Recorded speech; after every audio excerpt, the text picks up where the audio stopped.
Once again, we're seeing protests break out in support of Palestine.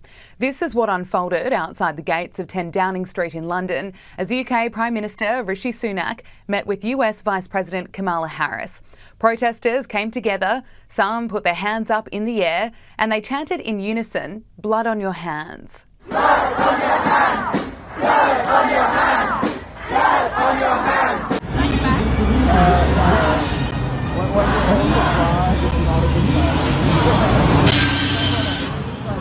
It's been almost 4 weeks since Hamas terrorists launched its surprise and horrific attack on Israel, killing more than 1,000 people and holding hundreds of people hostage.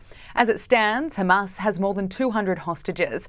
As many world leaders come together to reiterate Israel's right to defend itself and demand those hostages be released, this is what we're seeing unfold.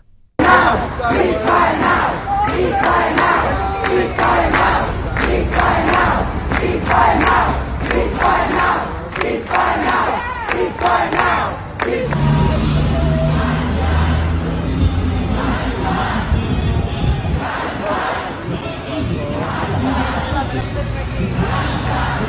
Following the meeting between Rishi Sunak and Kamala Harris, a Downing Street spokesperson said the Prime Minister reiterated Israel's right to defend itself against terror, as well as the need to get more humanitarian aid into Gaza and to free hostages taken by Hamas. I also want to thank you for the position that you and the United Kingdom have taken in terms of what is happening in Israel and with Hamas. As the Israel-Hamas war escalates, we've seen some protests that are peaceful, and we've seen protests that have turned unbelievably ugly, with anti-Semitic messages and images on display.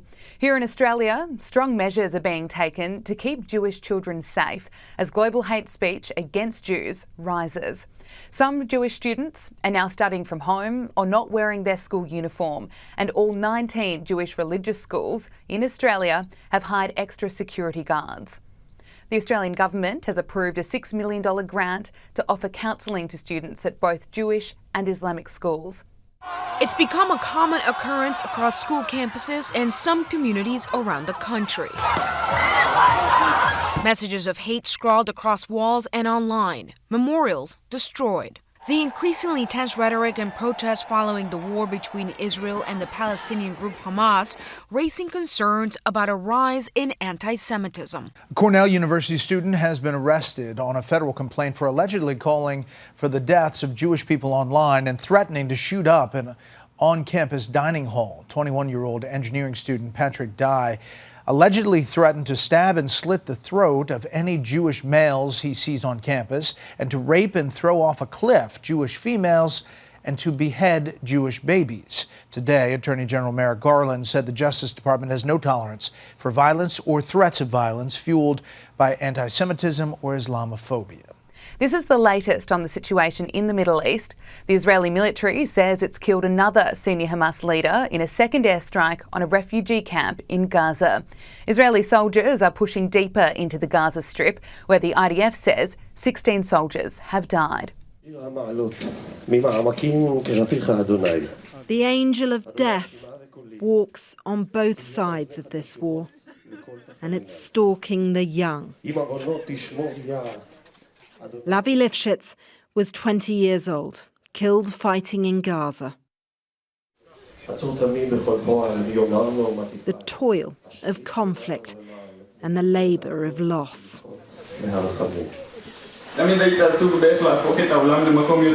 You were always trying to make the world a better place, his brother says. And there's strangers here, too. Lavi's duty to defend, their desire to honour. For no one is a spectator in this battle. This situation is crazy. We've never witnessed something like this. We're just kids. And Lavi died when he's 20 years old.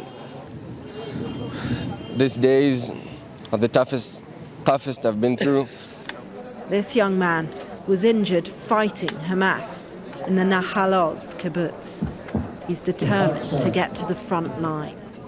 You're facing a battle that could expand. I think we have every mean and moral justification to win it. And I'm not worried we're going to lose, but it will cost us a lot. Every day, each side gives their glimpse of what looks like a dystopia.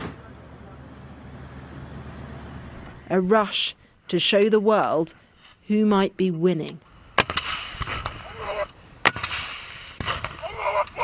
A narrative of heroes and villains. Two of Mitchell Barak's sons are serving in the Israeli army. He once worked with Benjamin Netanyahu, but unlike some, he's lost faith. Politically, he is in a problem because the veil of incompetence has been revealed. And many Israelis woke on October 7th to find out that Mr. Security, the world expert on terrorism, was nothing more than a Ponzi scheme. And there was nothing there. How do you feel when you see those images of a refugee camp and so many civilians killed? The loss of innocent lives is terrible. I remember seeing that same refugee camp, those same streets on October 7th, when they were dancing and giving out candies, celebrating the massacre of Hamas in Israel.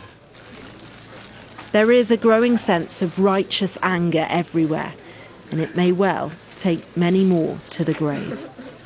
Hamas claims more than 8,000 people have been killed in Gaza as Israel's military effort intensifies. We are very empathic to the humanitarian situation in Gaza, and I'm more than empathic for the death of civilian Gazans, which shouldn't be there because they should have left that war zone as we given them advance warning. I wish our communities had advance warning before Hamas burst into our communities and massacred in their beds on that Saturday. But the UN is not playing the role that they should play. I mean, there have never been balanced, right? I mean, there have been anti-Israeli from the outset throughout the decades of this conflict. Not that Israel is doing everything right. We're not, of course.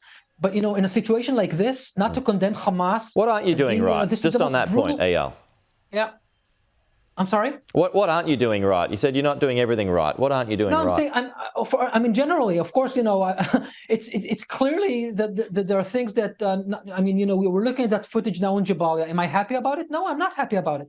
Was it justified to kill the dozens of Hamas terrorists that were there while we did it? Probably. Okay. I would expect that our IDF either wasn't aware of the amount of casualties there. You took responsibility for it, right? I mean, our IDF spokesman came out and said, right? Yeah. So just on that point, from a security point of view, in your field of expertise, when the IDF, and maybe you can't answer this question, but when the IDF identifies a Hamas target, presumably you can see Hamas targets, people moving there. Would you be able to see civilians moving as well before the button's pushed? Well, sometimes we do. And I can share with you from previous attempts, also things that happened when I was National Security Advisor. There are many instances where we're ready to hit, and we see on the videos of the airplane that there are civilians there, and we abort because Israel does not target civilians. By intention. This is not something that we do. So I don't run know through the circumstances of that event. But no, that's interesting. So how many is acceptable? If you see a Hamas target in the video that's emerging, is there a number of civilians there where you think, okay, this is still fine to push, or wait, no, there's too many, we can't? So it's very difficult to answer such a question, of course, and it varies in the circumstances of the context we're in. We're now at war. At war. The amount of course of aggression that is on the battlefield is much more than in other circumstances. Civilians shouldn't be in war zone. They just shouldn't be there.